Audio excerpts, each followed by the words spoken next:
Jamaica is calling for more action from the world in reducing the presence of Sargassum seaweed.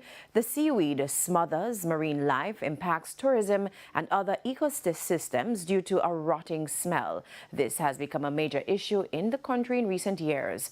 Action on the matter was among several resolutions supported by Jamaica's Climate and Environment Minister Matthew Samuda while speaking at the United Nations Environment Assembly, UNEA.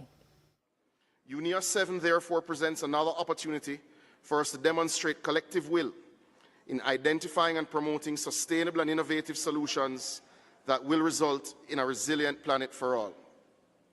This task is not the remit of any one country or group of countries, but that of all.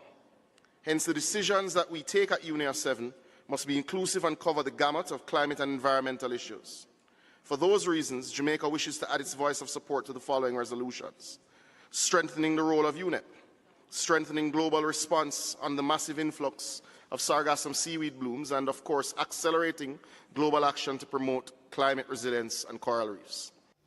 The minister put Jamaica's position to the world just over a month after Hurricane Melissa impacted the country.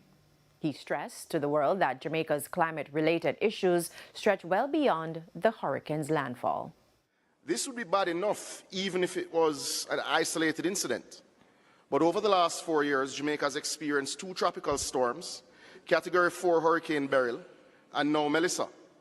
In that period, we have also experienced our hottest and wettest day on record, and 3 of our 4 worst droughts. All of this has led to deteriorating soil quality, reduced pollination rates, and saltwater intrusion in our water sources.